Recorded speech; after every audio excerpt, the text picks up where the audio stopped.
Vamos lá. Donald Trump reeleito presidente dos Estados Unidos e assim confirmando a vinda daquela política econômica, né, que a gente já falou muito aqui, e provavelmente vai ter corte de impostos, taxação de importados, expansão da produção de petróleo e restrição à imigração, né? Pelo menos é isso que a gente consegue depreender do primeiro mandato de Trump e também do discurso dele. Mas, ao que parece, parte disso já foi precificado no pré-eleição. Por quê? Né? Depois da vitória do Trump, o dólar parou de subir, ou, na verdade, assim, perdeu força, né, em âmbito global, e os juros futuros caíram. A curva de juros americanas fechou um pouquinho. Será que é mais um clássico caso de subir no boato e cair no fato? Eu comentei exatamente essa brincadeira. Parece clichê, né? Parece um pouco clichê, mas acredito que tem um pouco disso também, entre outras coisas. De fato, a gente já vinha observando de maneira mais enfática o mercado precificando, correndo atrás do Trump Trade, ou seja, teses que se beneficiariam de um segundo mandato Trump, desde o final de setembro, de maneira mais enfática, mas isso já é debatido lá desde o atentado à vida dele, ou do debate contra o Joe Biden, daí teve a saída do Joe Biden, a entrada de Kamala Harris, o rally das expectativas com a Kamala Harris, volta, não vai. E daí, no mês de outubro, especificamente, a gente vê essa precificação muito robusta de Trump Trade. Daí, de fato, quando ele é eleito de fato, da maneira como foi, acaba realizando um pouco. Mas, se a gente observar o mercado americano, foi uma confirmação daquela tendência. Ações ganhando muito espaço, porque o que você tinha colocado, né, que é o Red Sweep, né? O que é o Red Sweep ou o Republican Sweep? É que, diferente do que o mercado antecipava, e a gente falava que o Trump ia ganhar com o Senado republicano, e não tínhamos certeza sobre a Câmara, né, que provavelmente o Congresso ficaria dividido. Isso era uma coisa que nós falávamos aqui. Sempre acreditamos no Trump ganhando essa eleição, por mais que mostrasse uma divisória muito tênue entre ele e Kamala Harris.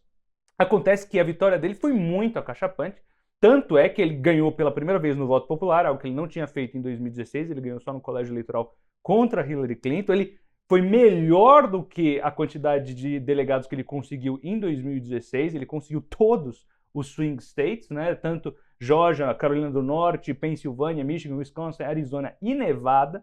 E não só isso, né? Não satisfeito, ele conseguiu fazer com que os republicanos tomassem o Senado, ainda estão contando os senadores, mas já tem mais que a maioria, deve chegar ali com 54 senadores, ou até, né, quem sabe ter alguma surpresa ali, 55 senadores, vamos ver, perdão, exatamente isso. E depois teve também a Câmara dos Representantes, que está contando também, ainda não tem a maioria, mas nessa direção ele deve conseguir também, né? Inclusive... Estou com o número atualizado aqui. Já saiu mais? Então, eles estão com 213 agora, e os últimos 5 estados... Tem republicanos liderando, né? Exatamente, ele tem 5 estados que os republicanos estão liderando. Acho que as chances de... e dentro desses estados provavelmente tem mais de um distrito, então provavelmente vem mais é verdade. de um... eu lembro que na Califórnia tinha 3 que os republicanos... Na Califórnia, hein? Tinha 3 condados em que eles estavam, distritos, né? Que eles estavam liderando. Então você nota-se que estamos caminhando. Precisa de 218 congressistas dentro da Câmara para você ter a maioria. Estão liderando em 6 distritos. Ou seja, pode ser que eles terminem com 219 deputados. E aí é a maioria, né? Daí é a maioria. E daí o que acontece, né? Qual é a consequência disso? Teremos o Trump 2.0, não só com as restrições que ele teve no primeiro mandato, mas também com muito poder de fogo, né? Até por mais que ele tenha tido na primeira metade do seu primeiro mandato também maioria nas 2 casas legislativas, ele está vindo com uma maioria que ele não teve tão ampla quanto da primeira vez. É claro que nos Estados Unidos a maioria que tem sido formada ao longo dos últimos mandatos ela tem sido fraca, né? Uma maioria mais tímida, mas mesmo assim ele conseguiu mais maioria que o Biden teve na primeira metade do seu mandato e mais do que ele teve no primeiro mandato dele. Ou seja, é um Trump mais forte, um Trump mais robusto. E é isso que o mercado agora vai começar a digerir, né? Então vai ter o Trump Trade, né, com alguns contornos um pouco mais aprofundados. É isso que eu interpreto. Mas, de fato, no curto prazo, parte relevante desse movimento já tinha acontecido. Por isso a gente já viu alguns rebotes. A moeda brasileira já tinha muita gordura, né? Então, de fato, quando teve a reação que ela caiu no dia posterior à eleição, né, no pregão que sucedeu à eleição, ela caiu, né? Foi justamente um pouco desse rebote. Isso vai ser mantido, né? Contra a moeda brasileira é difícil porque tem essa questão fiscal que está realmente fazendo muita pressão no câmbio. Mas para o mundo, né, o dólar no mundo, eu vejo ele mais forte ao longo dos próximos anos. Eu vejo um dólar mais forte com as políticas que o Trump vai estabelecer. Eu vejo uma economia americana que já tem... Porque parte relevante, né, como o André Esteves falou agora no Agroforum, parte relevante dessa força do dólar no mundo é mais pelo excepcionalismo da atividade econômica americana do que propriamente por conta de eleição. A eleição confirma uma tendência. E note, a gente vem de uma economia muito robusta e uma economia muito robusta que vai tomar esteroides, que é corte de impostos sendo prorrogados, porque vence aqueles cortes de impostos de 2017 no ano que vem, e ele vai provavelmente prorrogá-los, algum deles de maneira permanente, segundo o que ele tem falado.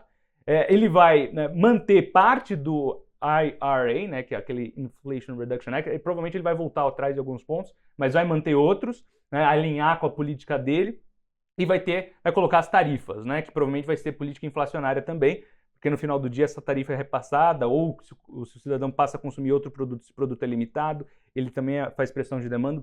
Então são políticas que mostram que a atividade vai ser robusta, né? Então tem esse excepcionalismo americano, mas vai ter inflação também. Toda vez que você tem muita inflação nos Estados Unidos, eles exportam essa inflação, e o dólar, né, é a maneira como eles fazem isso. Então eu vejo o dólar forte no mundo. São alguns contornos que a gente tem. Isso é o Red Sweep, né? Essa onda republicana que tomou Washington, e não só Washington, né? A maior parte dos governadores estaduais também é republicano. Então realmente foi um negócio impressionante que aconteceu nos Estados Unidos. Mais de 25, né, governadores nos Estados Unidos.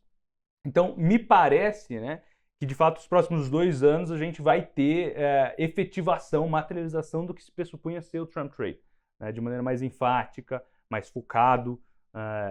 Quais são as teses, né? Eu citei cortes de impostos, vai ser esteroide, como foi em 2017. Eu citei tarifas, né? Tarifas de importação, guerra comercial, vai ter ruído geopolítico um pouquinho. Tem desregulamentação, também o mercado fica super animado, em especial o setor financeiro, estava voando, né, João?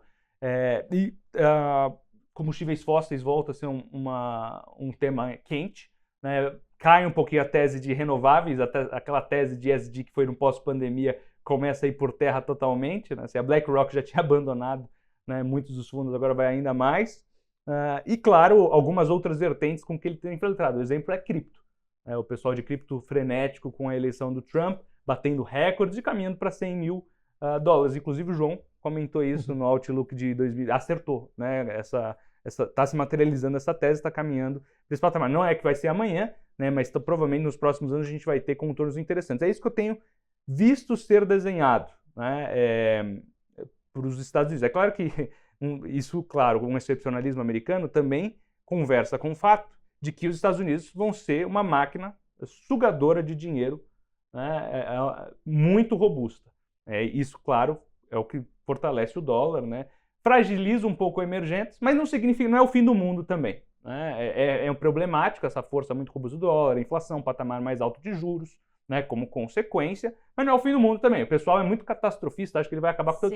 Não acredito que seja o caso, né? A gente conversou isso já no passado. Não acredito. Inclusive, parte das políticas tarifárias que ele promete, né, pode até beneficiar setores brasileiros. Com certeza. Se a China responder sobre produtos agro-americanos, vai começar a demandar mais produto brasileiro. O Brasil ganha nesse espaço. Tem nome siderúrgico brasileiro exposto aos Estados Unidos, como Gerdau, a gente comenta aqui na Empíricos, também se beneficia desse movimento, siderúrgicas voando logo depois da eleição do Trump, né?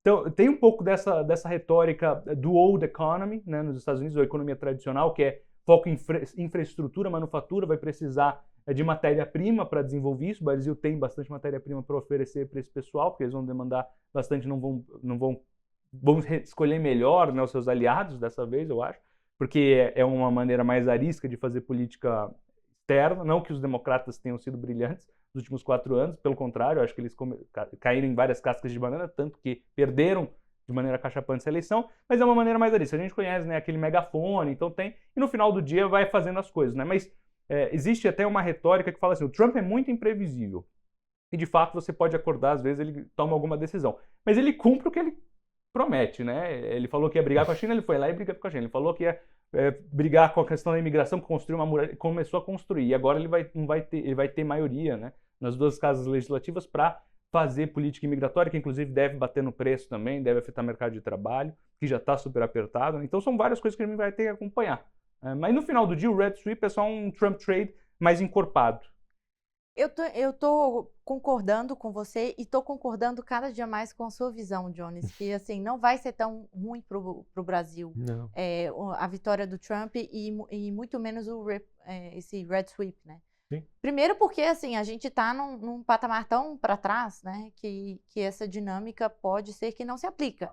Um pouco daquele efeito Argentina. Se a gente tiver um mínimo ajuste fiscal aqui, né, olha o que o peso argentino valorizou Sim. esse ano, a despeito da valorização global do dólar, né? Eu acho que esse é um fator. Segundo fator, concordo com a pauta das commodities, no fato de o Brasil substituir a China nas relações comerciais com os Estados Unidos e nas nossas relações comerciais com a China, a gente substituir os Estados Unidos, né? Então, assim, ganho em commodity de metals and mining, commodities agrícolas, né? A gente viu a SLC, que é de soja, milho e algodão, subindo. Então, eu tenho concordado cada vez mais que não é tão ruim. Você tem cantado essa bola há bastante tempo, né? Eu acho que não vai ser tão ruim assim, não. O mercado ele ficou muito arisco, né? Eu acho que a reação do mercado, acho que ela é até mais importante, ela mostra um pouco dessa visão, acho que turva que o pessoal tinha antes aí da vitória do Trump. E aí no mercado como um todo aqui no Brasil, lá fora, todo mundo muito redeado, todo mundo muito posicionado para se proteger de um caos que não veio. Né? Não veio lá fora, não veio aqui dentro. Ontem o dólar abriu o dia disparando, terminou o dia no campo negativo.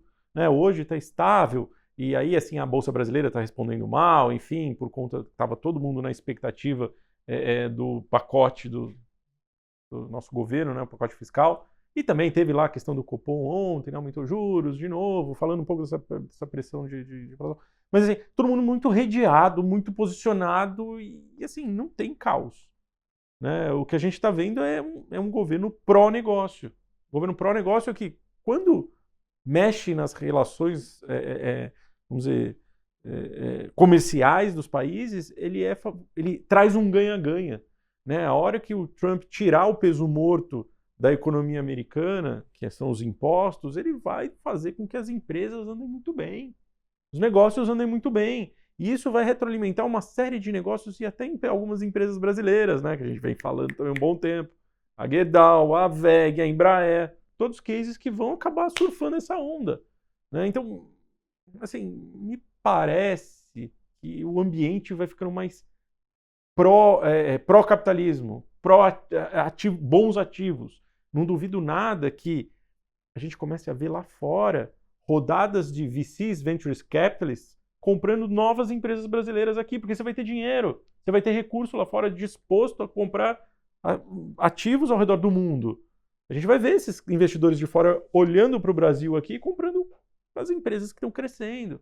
Então, me parece que assim, o estímulo é grande, gente. Eu não sei. Me parece um impulso, e aí, de quem viveu um pouco, o mesmo impulso que a gente viu em 2016 e 2017. Lógico que no Brasil a gente teve aquela mudança de governo, que foi muito importante, etc. Mas uma parte daquele impulso veio justamente do Trump assumir a Casa Branca. Né? E falar em desregulação, e reduzir impostos, colocar dinheiro na mão das empresas, para as empresas distribuírem, investirem, etc, etc. Eu acho que é um movimento que é positivo. A gente vai deixando deixando um pouco mais de lado, de novo, aquele papel da estatal, o papel do governo sendo importante no mecanismo do capitalismo, no mecanismo da inovação. O governo não tem papel de inovação no capitalismo. Vamos lá, aonde que o Biden mais colocou dinheiro daquele CHIPS Act nos Estados Unidos? Em termos de Estado? Não, em investimento. Na Intel. A única empresa que, assim, tudo bem, é um marco dos Estados Unidos, empresa de chips, mas incapaz de produzir um chip para competir com a NVIDIA. Não era na Intel que ele tinha que ter colocado esse dinheiro. Era forçando a barra, tá ajudando a TSMC a trazer a empresa para dentro, mas, assim, tinha que colocar na vencedora, na NVIDIA, ou tinha que colocar em players que vão competir com a NVIDIA. Eles tentaram alimentar uma máquina que está enguiçada. A verdade é bem essa. Então, assim, não é papel do governo, é papel do venture capitalist, do inovador. Tem várias empresas privadas nos Estados Unidos que já são muito grandes, que virão para o mercado ano que vem, entre elas uma das competidoras da Nvidia. E precisa do mercado financeiro para aflorar, precisa do estímulo do capital, é isso, né?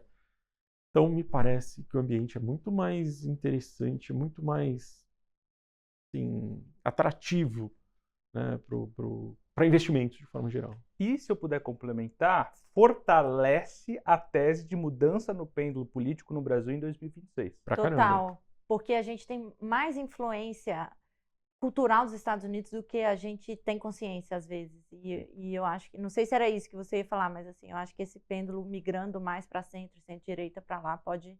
Em 2016, tivemos a primeira eleição com vitória do Trump e no Brasil a gente teve as primeiras mudanças nas eleições municipais para governos mais a centro-direita. Isso aconteceu já em 2016 e vem aprofundando ao longo das últimas eleições municipais, 2020 e 2024, inclusive.